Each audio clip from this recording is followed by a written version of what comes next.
As told by Ralph Tommies in The Handbook for Selfish, Dishonest, and Manipulative Wives, it says, right on the very first page, in bold, that the husband should be the last person to find out that his wife has decided to leave him. In my case, I'd say that was 100% true. I was still head over heels in love with that woman, and I was completely blindsided. My ex spent so much time preparing herself that I never really had a chance to catch up to her emotionally. And by the time we had the talk, I was totally disoriented. But that's ancient history now. And honestly, this story isn't about that. This story is about what you can do when, by pure chance, you're the first to find out that some poor guy's wife is about to blow up his life. My name is Ralph Tommies. Yes, that's my real name, not a pseudonym. And I design, configure, and manage security systems for homes and small businesses. I run my own operation with 2 full-time staff members, a couple of carefully selected engineering students from the local university who help out when needed, and a subcontracted commercial call center. The call center monitors alarms from client locations and notifies the owner, a private security firm, the police, and sometimes me, depending on what's happening and what the client has instructed us to do in each type of event that I work in, the upper tier of the market. So nearly everything we do these days involves cutting-edge equipment with remote monitoring and secure data storage, both locally and in the cloud. If this were one of those romantic stories, I'd probably lie to you right now about my incredibly muscular build, piercing blue eyes, and a mysterious past in special forces, which would mean that, if I wanted to, I could kill you blindfolded, from 100 meters away, with a single kangaroo leg kick. Yes, I'm Australian.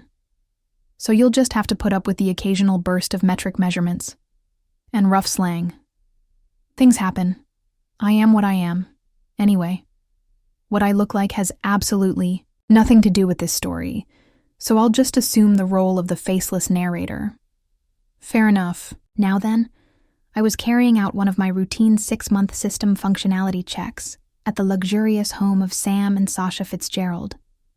To avoid any awkwardness, I always send the homeowners a text and an email a week in advance, informing them that on a specific day, I'll be remotely checking their in-home cameras for scheduled maintenance.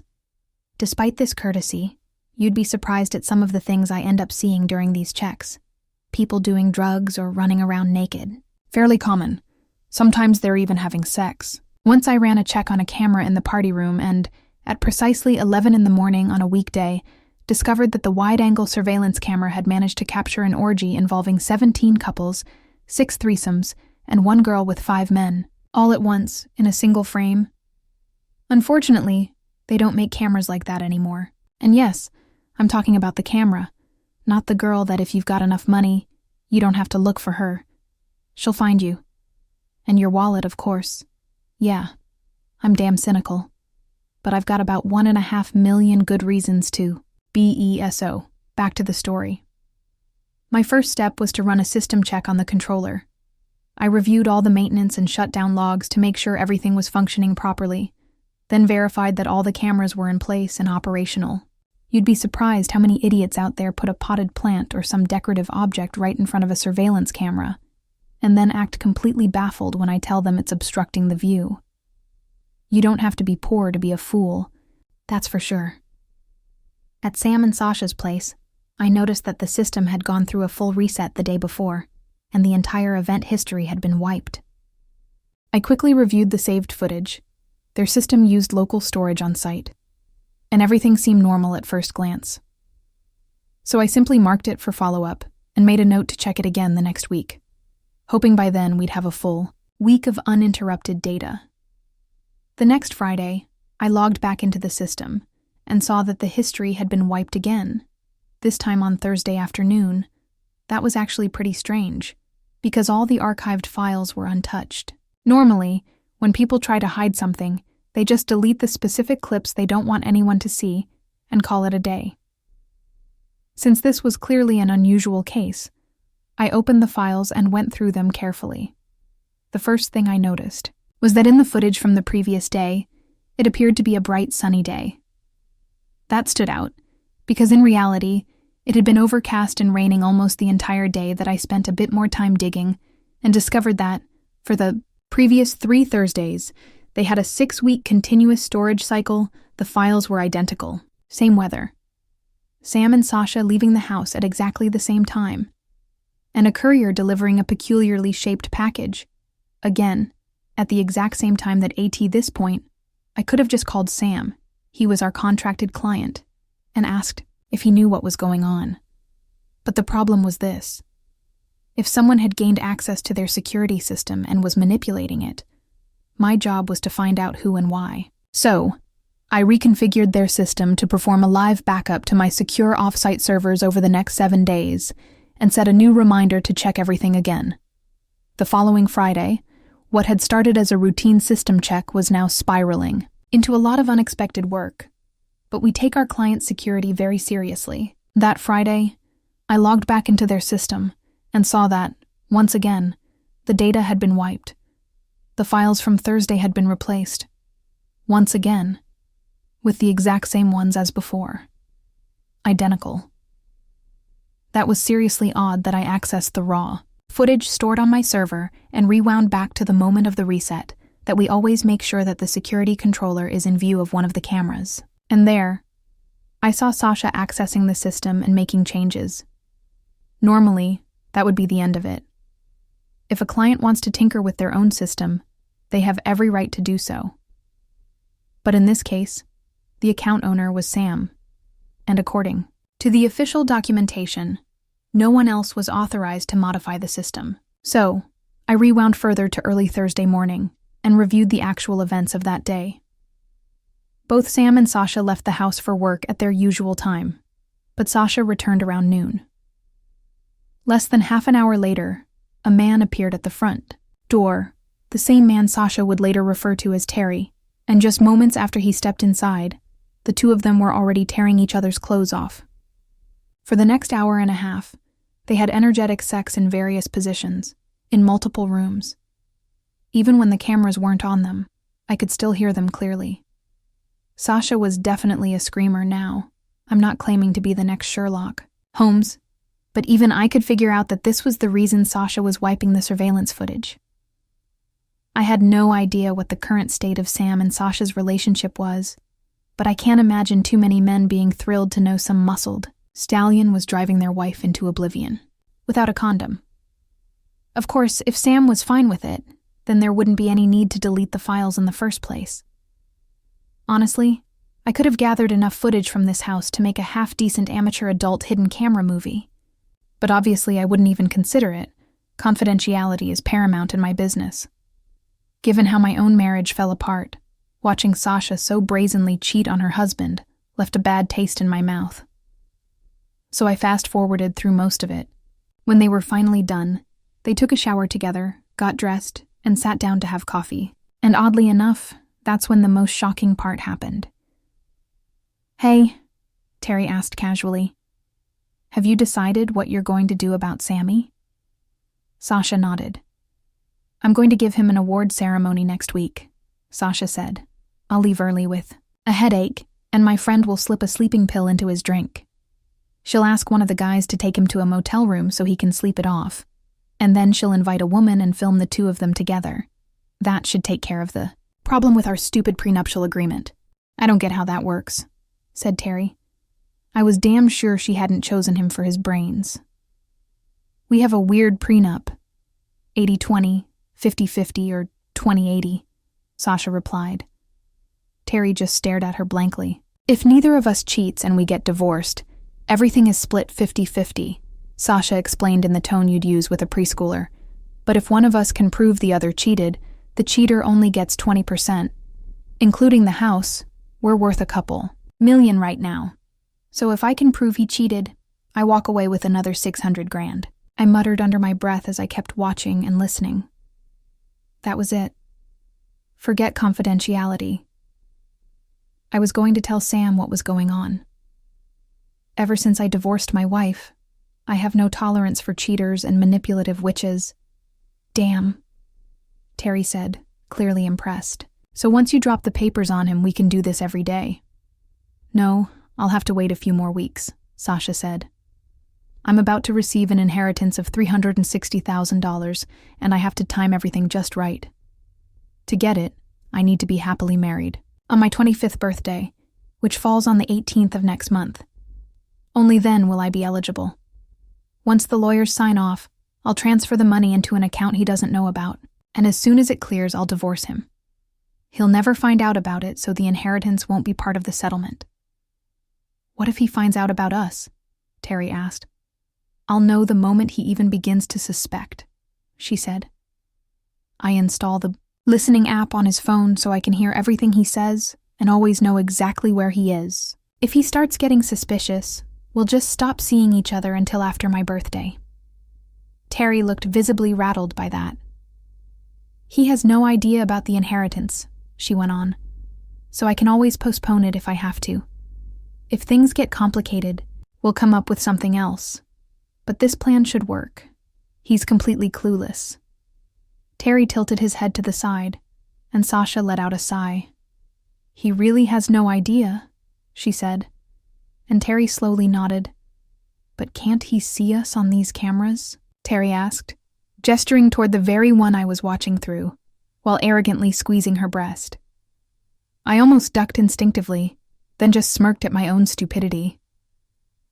No, she replied smugly. I disabled his remote access to the cameras and replaced all the footage with you in it with clean recordings from the previous weeks.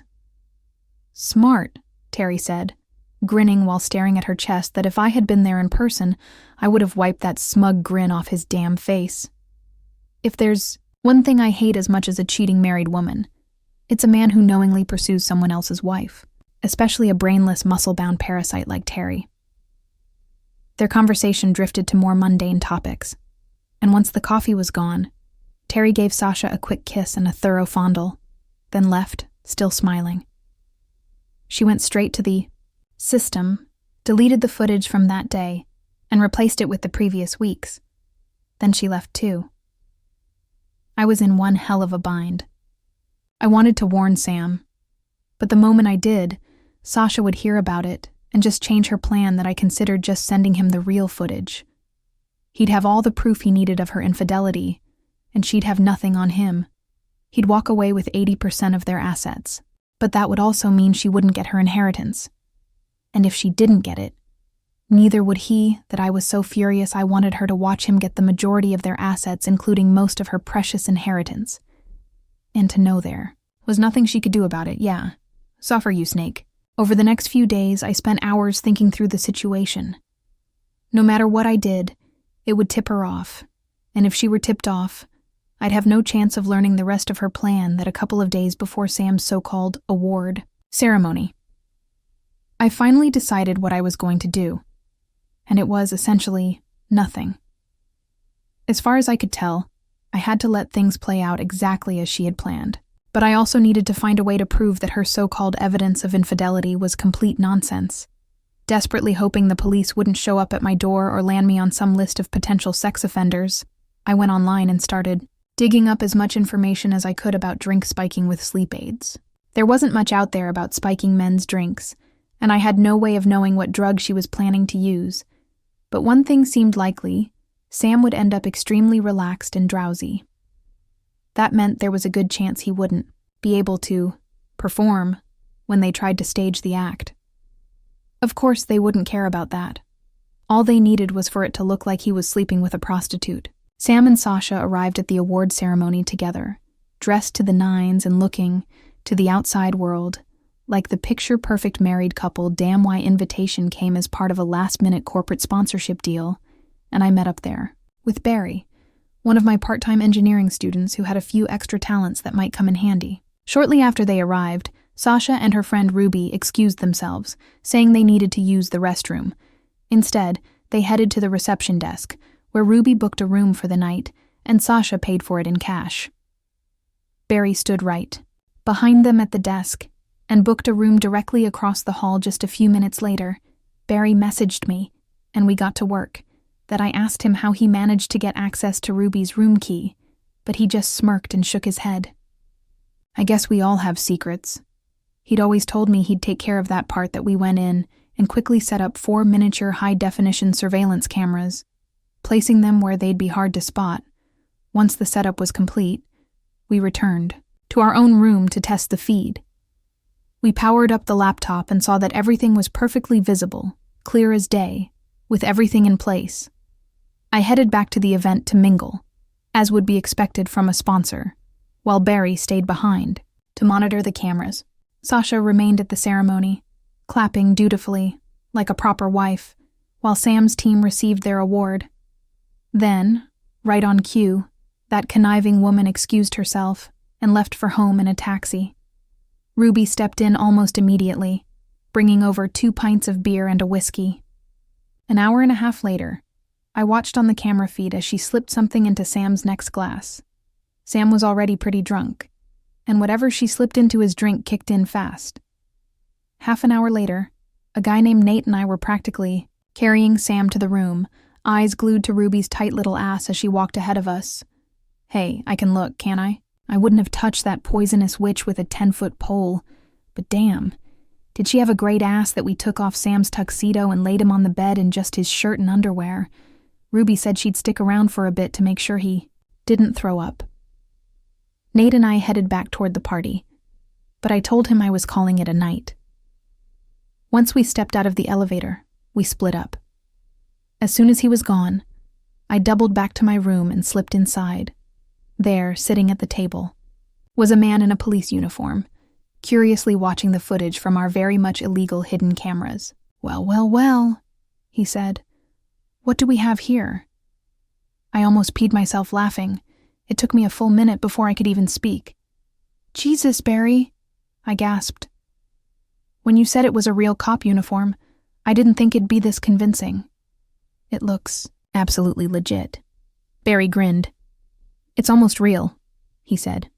"Except when I stand in the right place, everything starts going down fast. Can't keep the ladies waiting," I said with a laugh point. One of the reasons I brought Barry in on this project was that he moonlights as a stripper, and he was the one who showed up in the police uniform. "Nope," he agreed. "They're usually in a real hurry to get on stage and start swinging the baton."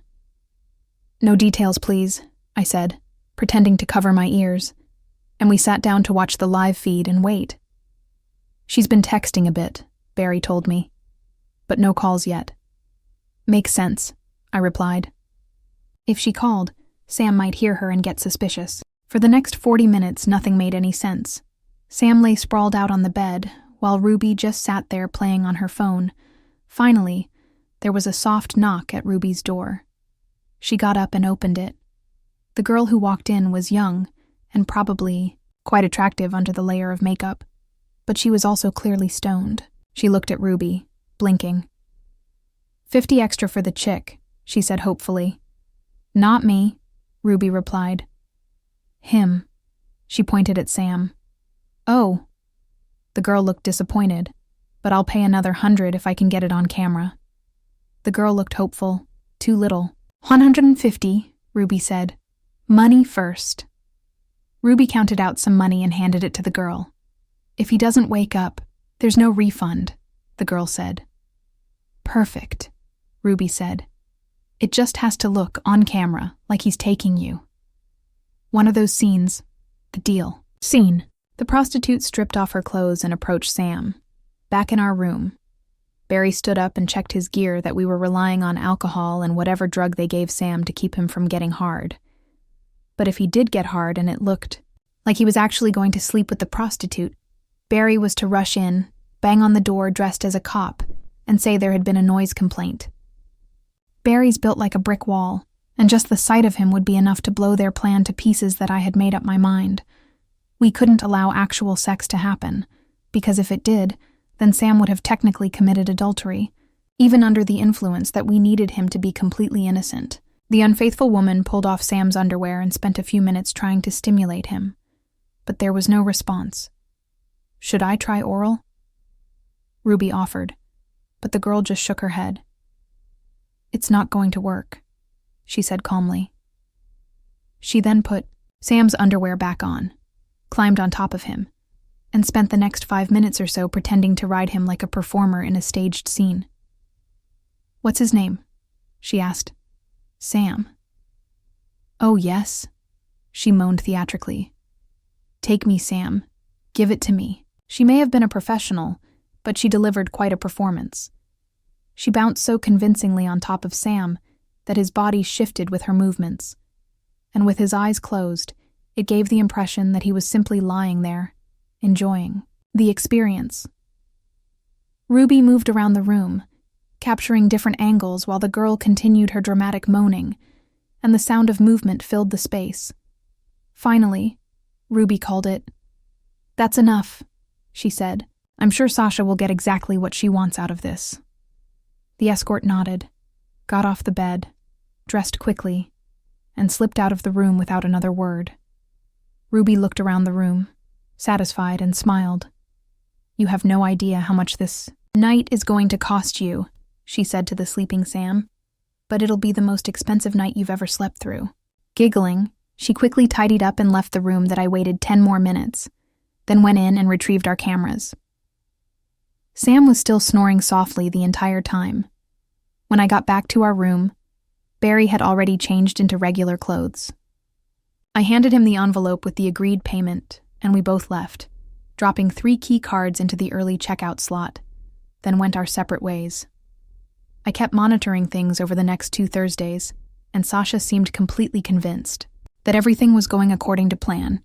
Finally, I sealed the package and dropped it in the mail that my job was done. As told by Adrienne Leclerc, I've been involved in more divorces than I can count, and that's hardly surprising. After all, I'm a divorce attorney. This last case I handled felt depressingly familiar from the very beginning. Sam Fitzgerald was. Referred to me by a colleague who specializes in commercial law, Sam's company is one of his clients. Sam's wife, Sasha, had decided she wanted a divorce. Sam was completely blindsided. He genuinely believed everything between them was fine, that he came to see me still in shock, and so in love that he was practically ready to roll over and give her whatever she wanted.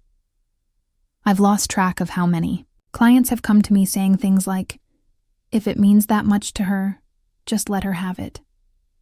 Then her attorney requested a meeting to confirm the terms of their prenuptial agreement. They wanted both parties to come to a settlement before filing anything with the court that raised a red flag for Sam. And when he showed me the document, I was confused as well. Sam swore up and down that he had never cheated on his wife, and the prenup only mattered if one of them had been unfaithful. She clearly wasn't going to admit anything voluntarily if that were the case, so the only possibility was that she planned to accuse him of infidelity. All we could do now was wait and see what her legal team would present. The entire situation shifted when the package arrived that IT was addressed to me, referenced Sam Fitzgerald, and was marked confidential.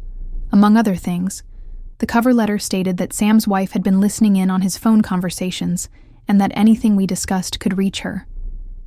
Because of that, I decided to hold on to the materials and use them at the right moment. The contents of the package stunned me, and everything I was able to do to verify its authenticity checked out. I believed what was in that message 100%. Sam and Sasha arrived at the meeting completely unprepared for what was about to happen. On the other hand, I had everything I believed was necessary to secure a favorable outcome for my client. Sam and I met with Sasha and Miles Boone in the conference room at Boone & Fresh. The firm is well known and respected in the field that, if what I expected was about to unfold, I also expected that Miles would be extremely uncomfortable by the end of the meeting. Sam sat quietly at the table, staring at Sasha, clearly confused and saying nothing. Sasha, for her part, avoided eye contact and acted as if she were trying to pretend he wasn't even in the room. What claims are you bringing? I asked after some brief formalities. Your client had sex with another woman, Miles said. No, Sam whispered almost inaudibly. Evidence? I asked. Miles nodded, then activated the large screen in the room. He opened a file on his laptop, and there it was. Sam was lying on a bed with his eyes closed, while a naked woman straddled him, loudly demanding that he sleep with her. It looked convincing. Sam stared at the screen in shock, mumbling incoherently. Fabricated, I said simply when the video ended. There was no evidence of penetration. The Clinton defense. Miles asked with irony. Will the judge believe what he sees, or what he doesn't see? I smiled, nodded, and reached out for the laptop. Miles handed it over. I connected my drive and quickly launched the application. My video showed the same scene from multiple angles, and it was immediately clear that Sam had been unconscious during the entire event, and that he was wearing underwear, making penetration physically impossible. It ended with Ruby's words, "That's enough. I'm sure Sasha will get what she wants out of this." By the end of the footage, Sasha was pale as a sheet, and the first crack in Sam's loyalty to her appeared. "Bitch," he muttered quietly. "Sexual assault and fraud," I said calmly. "Is this real?" Miles asked nervously. "If it's not," I replied, "then neither is yours. They match exactly. Is this even legal?" The answer is the same. "Excuse us," Miles said, and he practically dragged Sasha out of the room. They returned a couple of minutes later. "Our claim is withdrawn," Miles said. Sasha was now avoiding eye contact with me as well. "Shall we move on to the division of assets?" he asked, but I simply shook my head and pressed play on the next video. "What the hell?" Sasha screamed as footage played of her and Terry having sex on the couch. "That's private. You must have broken into our house to get that." Miles looked at me with hopeful eyes. "You cheating bitch," Sam said a little louder now, his shoulders squaring. "Where did this come from?"